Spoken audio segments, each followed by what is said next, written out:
नमस्कार दोस्तों, स्वागत है आपका मेरे YouTube चैनल gs.educare में।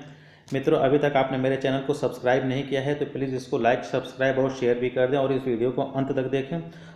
और लास्ट में देखने के बाद अपना जो कमेंट हो इस कमेंट बॉक्स में ज़रूर जो है कमेंट करें। तो चलिए आज हम बात करते हैं जीएस में इन्वायरमेंट की, और इन्वायरमेंट में आज हम बात करते हैं नेक्स्ट की जो है क्वेश्चन नंबर 1।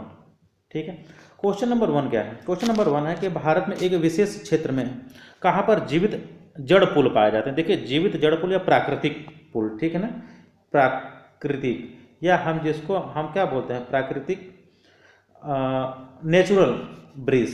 कि जो मेघालय राज्य है हमारा, जो नॉर्थ ईस्ट में जो राज्य आता है मेघालय, ये मेघालय में सबसे ज़्यादा पुल पाया जाता है। ये होता क्या है, तो जो हमारे पेड़ होते हैं ना, पेड़ को बिना काटे या उनकी जड़ की सहायता से, क्योंकि मेघालय में क्या होता है, सबसे ज़्यादा बारिश 200 सेंटीमीटर वार्षिक से ज़्यादा, मतलब यहाँ पे तो 1100 सेंटीमीटर से ज़्यादा बारिश होती है। तो यहाँ पे क्या होता है कि जो वनस्पतियाँ होंगे इनके 700 से ज़्यादा प्रजातियाँ पाई जाएंगी, और सबसे ज़्यादा विकास होने का इनका जो है मूल स्थान भी, निवास स्थान भी होता है। तो नॉर्थ ईस्ट में मेघालय एक ऐसा राज्य है जहाँ पे सबसे ज़्यादा पूरे भारत की नहीं, पूरे वर्ल्ड की सबसे ज़्यादा बारिश हमारे मेघालय में होती है। और मेघालय में कहाँ होती है? मासिन राम में। कहाँ पे? मासिन राम एक जगह है, मेघालय का एक जिला है, वहाँ पे दुनिया की सबसे ज़्यादा बारिश होती है। ठीक है, तो यहाँ पे क्या होता है कि जो वृक्ष पाए जाते हैं, एक बरगद टाइप का वृक्ष होता है जिसकी जड़ें बड़ी लंबी लंबी होती हैं, या फिर ऊपर उनके जो पत्तियों से भी जड़ निकलते हैं। उन्हीं जड़ों की सहायता से क्या होता है कि पुल बना दिया जाता है, जिसको हम प्राकृतिक पुल या नेचुरल पुल भी कहते हैं, जीवित पुल भी कहते हैं। ठीक है, क्योंकि हम सीमेंट और गिट्टी से नहीं बनाते, उसको कंक्रीट से नहीं बनाते। ये क्या होता है कि वृक्ष से बनाया जाता है। और वृक्ष क्या होता है? वृक्ष जीवित वनस्पतियों में आता है। अगर खड़ा है तो जीवित वनस्पतियों में आएगा। ठीक है ना। तो ये जीवित पुल या नेचुरल पुल या प्राकृतिक पुल कहाँ पाए जाते हैं? ये मेघालय में पाए जाते हैं। ठीक है, तो चलिए हम बात करते हैं क्वेश्चन नंबर 2 की। क्वेश्चन नंबर 2 है कि नागालैंड में पर्वत क्रमशः बंजर होते जा रहे हैं, उसका प्रमुख कारण क्या है? चलिए, इसका जो सही आंसर ऑप्शन नंबर सी, झूम की खेती। इससे क्या लेना देना? आप कहेंगे कि झूम की कृषि से पर्वत का बंजर होने से क्या लेना देना? सही बात है मित्रों, जो झूम की खेती होती है, जो नागालैंड में जो पर्वत हैं उनको काट काट के क्या किया जाता है? एग्रीकल्चर की जाती है। झूम की खेती वहाँ पे ऐसी होती है नॉर्थ ईस्ट में। तो होता क्या है कि जंगल को काट काट के हम खेती करते हैं, और वो जो लैंड है वो बेकार हो जाती है, क्योंकि वो पर्यावरण के दृष्टिकोण से बहुत ही हानिकारक होता है। ठीक है ना। तो इसीलिए क्या होता है, दिन पे दिन झूम की खेती के कारण वहाँ के पर्वत बर्बाद होते जा रहे हैं, पर्वत को काट काट के खेती की जा रही है। ठीक है ना। और एग्रीकल्चर लैंड के रूप में प्रयोग किया जा रहा है, जिससे कि वहाँ के पर्वत समाप्त होते जा रहे हैं धीरे धीरे। चलिए नेक्स्ट की बात करते हैं। नेक्स्ट क्वेश्चन नंबर 3, जंगलों के नुकसान का प्रमुख कारण क्या है? ठीक है, जंगलों के नुकसान का, इसका जो प्रमुख कारण है वो औद्योगिक विकास। चलिए, आप कहेंगे औद्योगिक विकास से क्या लेना देना जंगलों के नुकसान को? क्योंकि जो उद्योग लगाया जाता है, तो जहाँ जहाँ पे जंगल है उनको काट काट के उद्योग लगाया जा रहा है। ठीक है ना, यानी जंगलों को काट के औद्योगिकरण का विकास किया जा रहा है, जिससे क्या हो रहा है? पर्यावरण को नुकसान हो रहा है, यानी जंगलों का नुकसान हो रहा है। ठीक, इसका जो सही आंसर है औद्योगिक विकास, इंडस्ट्रियल डेवलपमेंट। ठीक है, नेक्स्ट की बात करते हैं क्वेश्चन नंबर 4। क्वेश्चन नंबर 4 क्या है कि जलवायु के प्रमुख घटक जो झारखंड राज्य के वन के क्षेत्र की जलवायु को प्रभावित कर रहे हैं। चलिए, ये बहुत ही इंपॉर्टेंट क्वेश्चन है कि झारखंड में ऐसा क्यों होता है। इसका जो सही आंसर ऑप्शन नंबर बी, जंगल की आग। जंगल की आग वहाँ पे विशेष तौर से जो है जो झारखंड राज्य के वन क्षेत्र को सबसे ज़्यादा जलवायु परिवर्तित या प्रभावित कर रहा है। क्यों ऐसा होता है? तो हम बात करते हैं कि झारखंड राज्य में वन के क्षेत्रफल या वन के क्षेत्र की जलवायु को सबसे ज़्यादा जो प्रभावित करने वाले कारक हैं वो है जंगल की आग। ठीक है ना। और जंगल की आग के कारण झारखंड में जो है सबसे जो ज़्यादा जो है जलवायु प्रभावित होने वाला जो जिला है वो आपका है हजारीबाग, जमशेदपुर, पलामू और बोकारो। फिर से मैं बता दे रहा हूँ, सबसे ज़्यादा प्रभावित वहाँ पे ज़िले हैं जो जंगल की आग से प्रभावित हो रहे हैं। जमशेदपुर, हजारीबाग, बोकारो और पलामू। ठीक है, ये 4 ज़िले खास तौर से वहाँ पे हैं झारखंड के। चलिए बात करते हैं क्वेश्चन नंबर 5 की। क्वेश्चन नंबर 5 या 5वां, क्या भारत के निम्नलिखित में से कौन नगर वृक्षारोपण में विशिष्टता रखता है? देखिए, कहने का ये सेंस है कि भारत का ये कौन सा नगर है जो सबसे ज़्यादा वृक्षारोपण में सबसे आगे हैं। तो ये है आप ऑप्शन नंबर डी वालपराई। ये वालपराई कहाँ पड़ता है? तो ये तमिलनाडु में, ठीक है ना। तमिलनाडु का एक जिला है कोयम्बटूर, कोयम्बटूर का एक नगर है वालपराई, ठीक है ना, जो साउथ में एक हमारा स्टेट है तमिलनाडु, ठीक है। और तमिलनाडु का एक जिला है आपका कोयम्बटूर, कोयम्बटूर में पड़ता है वालपराई एक नगर है, वहीं पे ये पड़ता है। तो सबसे ज़्यादा विस्तृतता रखता है भारत में पूरे, ठीक है मित्रों। ठीक है, चलिए हम नेक्स्ट बात करते हैं क्वेश्चन नंबर 6 से। क्वेश्चन नंबर 6 क्या है? 6 है कि पर्यावरण संतुलन बनाए रखने के लिए भारत में वन अंतर्गत क्षेत्रफल कितना होना चाहिए। ये बहुत इंपॉर्टेंट क्वेश्चन है, वेरी वेरी इंपॉर्टेंट। ये बहुत बार पूछा गया, हम इसको बहुत अच्छे से विस्तृत रूप से बता रहे हैं कि उसको जरूर ध्यान से सुने। इसका जो सही आंसर ऑप्शन नंबर सी 33%, ठीक है। कितना है? 33%। लेकिन इसमें मित्र दो कंडीशन है। क्या है? दो कंडीशन क्या है कि पहला तो है समतल भूमि पे, ठीक है ना, समतल भूमि पे। तो जो समतल भूमि पे पर्यावरण संतुलन को बनाए रखने के लिए कितना क्षेत्रफल में जंगल होना चाहिए या वृक्ष होना चाहिए? तो इसका जो सही आंसर है वो है 33%, ठीक है ना। जो समतल भूमि है तो वहाँ पे कितना 33%, यानी 1/3 भूमि पे क्या होना चाहिए? जंगल होना चाहिए, तभी हमारा पर्यावरण संतुलन बना रहेगा, ठीक है ना। ये राष्ट्रीय वन नीति के अनुसार हम बात कर रहे हैं, जो राष्ट्रीय वन नीति 1952 लागू हुई थी उसी के अनुसार हम बात कर रहे हैं कि समतल भूमि पे हमारे 33% जंगल होने चाहिए, यानी 1/3 भूमि पे जंगल होना चाहिए। अब हम बात करते हैं पहाड़ी क्षेत्र पे, ठीक है ना, पहाड़ी या पर्वतीय, ठीक है ना, पर्वतीय क्षेत्र पे जो पहाड़ होते हैं, पहाड़ों पे कितना जंगल हो, कितने भाग पे जंगल हो कि हमारा जो पर्यावरण संतुलन हो बना रहे। तो पहाड़ों पे ये जो होता है वो 66%, ठीक है ना, यानी 2/3 भाग पे क्या होना चाहिए? जंगल होना चाहिए, तभी हमारा पर्यावरण संतुलन बना रहेगा, ठीक है ना।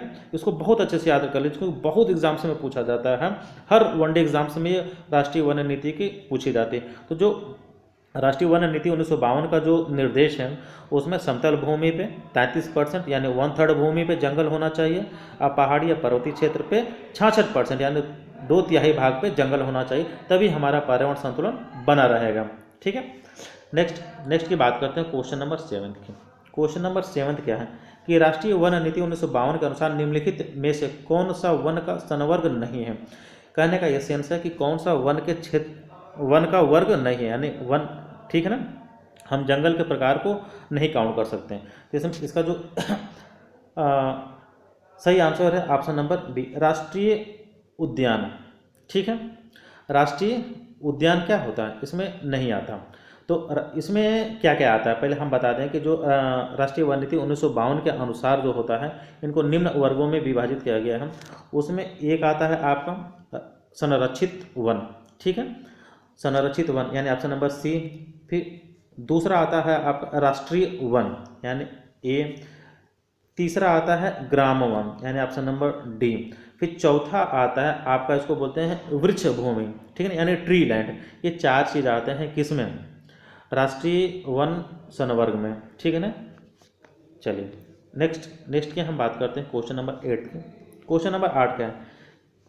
ठीक है, क्वेश्चन नंबर 8 है कि भारत के भूभाग का कितना प्रतिशत भाग जंगल है? देखिए ये एक सर्वे आता है, ठीक है ना, सर्वे में हर 2-2 साल पे इस सर्वे आता है, राष्ट्रीय वन नीति का जो एक सर्वे आता है हर 2 साल पे आता है। पहले ये तो एक ही चीज़ जानिए कि जो राष्ट्रीय वन नीति का जो सर्वे आता है वो हर साल नहीं 2 साल पे आता है। पहला क्वेश्चन तो एक आपका मिल गया, ठीक है ना। अब इसमें जो इसका जो सही आंसर है कि भारत के भूभाग का कितना प्रतिशत भाग जंगल है, ये वर्तमान की सिचुएशन पूछ रहा है। इसका जो सही आंसर है ऑप्शन नंबर बी 22.7। और इसमें हम आपको बता दें कि 2 चीज़ शामिल है, क्या? जंगल और प्लस वृक्ष। आप कहेंगे मतलब वृक्ष होगा तभी तो जंगल होगा, ठीक है ना। आप कहेंगे गुरुजी ये क्या बता रहे हैं, जहाँ जंगल होगा वहाँ, जहाँ वृक्ष होगा वहाँ जंगल होगा। नहीं मित्रों, जंगल का एक पर्टिकुलर स्थान होता है जो जंगल होता है, और जो वृक्ष हम लोग जो लगाते हैं वृक्ष, इन दोनों को अगर काउंट कर दिया जाए तो भारत का जो 22.7% भूमि है उतने ही भूमि पे क्या है? जंगल है। और होना कितना चाहिए? समतल भूमि पे 33% मिनिमम होना चाहिए और पर्वतीय क्षेत्र पे 66%, तभी हमारा पर्यावरण संतुलन बना रहेगा। यानी हमारा जो राष्ट्रीय वन नीति जो 1952 के अनुसार 33% मिनिमम जो जंगल होना चाहिए वो पूरे भारत का जो परसेंटेज वो क्या है, कम है। ठीक। नेक्स्ट नेक्स्ट क्या है, क्वेश्चन नंबर 9 है कि हमारे देश के निम्नलिखित राज्यों में से किस राज्य में वन का सर्वाधिक क्षेत्रफल है। चलिए एक पर्टिकुलर स्टेट की बात पूछ रहा है कि कौन सा ऐसा राज्य है कि जिसका जो भूमि है उसमें सबसे ज़्यादा क्या है, वन है यानी जंगल है। तो मध्य प्रदेश। मध्य प्रदेश ऐसा स्टेट है कि जहाँ का क्या है, सर्वाधिक जो भूमि है वो क्या है, वन है। यानी ये क्षेत्रफल के दृष्टिकोण से पूछ रहा है, ऐसा नहीं कि नहीं सिर्फ मध्य प्रदेश, पूरे सबसे ज़्यादा जो मतलब हेक्टेयर की हम बात करें तो सबसे ज़्यादा कहाँ, मध्य प्रदेश में जंगल है। हम परसेंटेज के दृष्टिकोण से नहीं पूछ रहे हैं कि एक राज्य में का कितनी भूमि का परसेंटेज है, नहीं, उसके हिसाब से दूसरा राज्य हो जाएगा। इसमें साफ साफ लिखा है कि राज्यों में से किस राज्य में वन का सर्वाधिक क्षेत्रफल है, सिर्फ क्षेत्रफल यानी सबसे ज़्यादा लैंड है सिर्फ, ठीक है ना, तो मध्य प्रदेश में है। नेक्स्ट की हम बात करते हैं क्वेश्चन नंबर 10 की। क्वेश्चन नंबर 10 है कि भारत के किस राज्य में उसके क्षेत्र का अधिकतम प्रतिशत क्षेत्र वन आच्छादित। देखिए वहाँ पे सिर्फ लैंड पूछ रहा था, यहाँ पे क्या पूछ रहा है, प्रतिशत पूछ रहा है। तो इसका जो सही answer option number C, Mizoram. ठीक है ना, मिजोरम में क्या है, मिजोरम का जो पूरा क्षेत्रफल पूरे मिजोरम राज्य का है, उसमें अधिकतम मैक्सिमम जो परसेंटेज लैंड है वो क्या है, जंगल से है, यानी वन आच्छादित क्षेत्र है। ठीक है ना। अच्छा, पहले नंबर पे तो आपका मिजोरम आता है, ठीक है, और दूसरे नंबर पर आपका अरुणाचल प्रदेश। रुकिए मैं फिर से लिखता हूँ, पहले पे क्या है, मिजोरम है, दूसरे पे अरुणाचल प्रदेश, ठीक है ना, और तीसरे पे आपका नागालैंड है, ठीक है ना, तीसरे पे नागालैंड है। चलिए ये हमारा क्रम हो गया, यानी मिजोरम राज्य में जो सबसे ज़्यादा परसेंटेज है यानी भूमि का वो क्या है, ये आपको बता दूं कि ये जो मिजोरम है इसका लगभग 85% भूमि क्या है, ये वन आच्छादित है, ठीक है ना, और अरुणाचल प्रदेश में 79% है, ठीक है ना, और नागालैंड में 75% है, ठीक है ना। चलिए नेक्स्ट की बात करते हैं, क्वेश्चन नंबर 11। क्वेश्चन नंबर 11 है, भारत में अति सघन वनों का सर्वाधिक क्षेत्र किस राज्य में पाया जाता है। अब देखिए यहाँ पे दूसरा क्वेश्चन है, इसका कहने का मतलब है कि अति सघन यानी सबसे ज़्यादा घने जंगल का जो सर्वाधिक क्षेत्र है वो कहाँ पाया जाता है। तो इसका जो सही आंसर ऑप्शन नंबर है अरुणाचल प्रदेश में, ठीक है ना। अरुणाचल प्रदेश में क्या पाया जाता है, सबसे ज़्यादा घने जंगल पाए जाते हैं। और अरुणाचल प्रदेश के बाद दूसरे नंबर पर क्या आता है, मध्य प्रदेश आता है, ठीक है ना। तीसरे नंबर पे क्या आता है, महाराष्ट्र आता है, ठीक है, और चौथे नंबर पे क्या आता है, उड़ीसा आता है, ठीक है ना। यानी सबसे जो ज़्यादा जो घने जंगल है वो अरुणाचल प्रदेश में, फिर मध्य प्रदेश में, फिर महाराष्ट्र में और फिर उड़ीसा में, ठीक है। नेक्स्ट क्वेश्चन नंबर 12 की बात कर रहे हैं। क्वेश्चन नंबर 12 का है कि निम्नलिखित कथनों में से कौन सा एक कथन सत्य नहीं है, ठीक, सत्य नहीं है। चलिए हम बात करते हैं, स्टार्टिंग करते हैं। मध्य प्रदेश में सर्वाधिक वन क्षेत्र पाया जाता है, ये सही है।